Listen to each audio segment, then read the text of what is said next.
तो ये कहूँगा कि जो लोग मसाले बनाते हैं या जो शेफ़ हैं, वो ज़्यादातर अपने मसाले खुद के बनाएँ और जो लोग घर में बना रहे हैं, जो जो लोग घर में यूज़ करना चाहते हैं, वो भी ज़्यादातर घर के मसाले, खड़े मसाले यूज़ करें, ताकि ना कि बाहर के मसाले यूज़ करें। इससे आपकी फ़िटनेस और स्वास्थ्य का बहुत ज़्यादा फ़ायदा होगा, ऐसा मुझे लगता है। सुरेंद्र जी, जी सर। खाने के बाद लोग चाय की चुस्कियाँ लेना बहुत पसंद करते हैं। चाय के बारे में भी जानना चाहेंगे। लखनऊ के कोने-कोने में चाय की बहुत ज़्यादा बिक्री अन्य प्रांतों के अपेक्षा यहाँ होती है। चाय के बारे में क्या सोचते हैं कि खाने के बाद अक्सर लोग देखा गया है कि चाय ज़रूर पसंद करते हैं? सर, मेरा जो लखनऊ है ना, वो बहुत ही अलग हो गया है आज के टाइम पे। खाने के मामले में ना इतनी बारीकियाँ और उसमें इम्प्रूव भी करते हैं हम लोग, उसमें इम्प्रूव भी करने की बहुत ज़्यादा कोशिश करते हैं। जैसे चाय के बारे में, जो चाय का इतिहास है, ऐसा मैंने सुना है कि जो चाय है ना, वो एक राजा हुआ करते थे चाइना में। वो अक्सर गर्म पानी पीते थे, तो जब गर्म पानी पी रहे थे, उनका नौकर उनके गर्म पानी कर रहे थे, तो एक पत्ता उसमें गिरा और उसको जब उन्होंने पिया, उनको बहुत अच्छा लगा और फिर ऐसा कहते हैं कि उन्होंने उस पत्ते को अक्सर पीना शुरू किया, तो उससे उनकी उम्र भी बढ़ी और उनका स्वास्थ्य भी बहुत अच्छा रहा। दूसरी तरफ चाय को लेकर एक बात और कहते हैं कि बौद्ध भिक्षुक जो थे, जो बौद्ध ज्ञान लेते थे, तो वो जब ज्ञान की खोज में बाहर निकले, तो ज़्यादातर जंगलों में ही रहते थे। तो उन्होंने वहाँ पर एक पेड़ चुना जिसकी पत्तियाँ वो खा करके अक्सर मतलब एक एकाग्रता मतलब उनकी होती थी और एक उत्तेजना भी होती थी, मतलब जगती थी उसको खाने के बाद, और एक चेतना होती थी जिससे उनको ज्ञान की खोज में बहुत फायदा हो रहा है।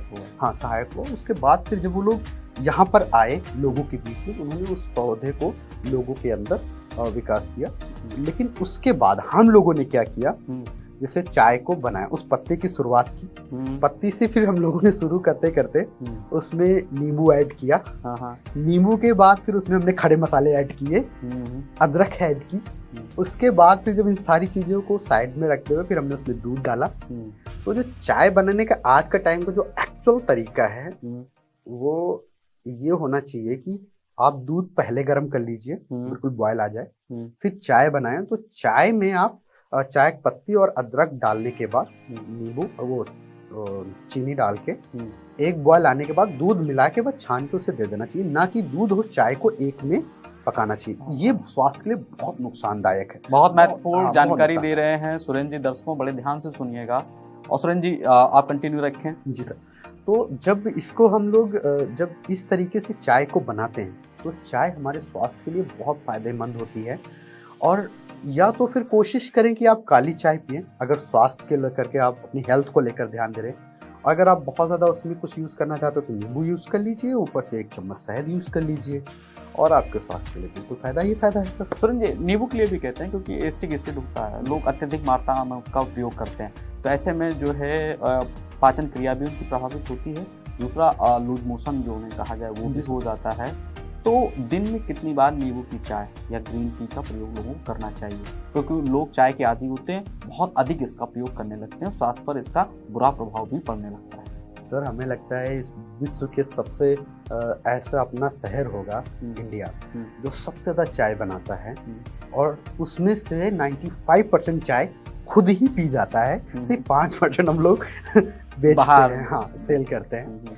तो अब इसमें क्या होता है कि जो आपने कहा कि कितने टाइम पीना चाहिए, सबसे इम्पोर्टेंट क्वेश्चन यही है कि जैसे आप चाय आपने तैयार की, तो आपको एक टाइम चाहिए सुबह का, और वो टाइम जो सुबह वाला है वो आपको खाली पेट लेना होता है, ताकि आपके बॉडी में जो भी बैक्टीरिया हैं, जो खतरनाक बैक्टीरिया हैं, वो आपकी बॉडी से बाहर चले जाए। क्योंकि आपको हम इसमें साथ में एक चीज़ और बताते हैं जो बहुत इंपॉर्टेंट, शायद हमारे दर्शकों को बहुत पसंद आएगी।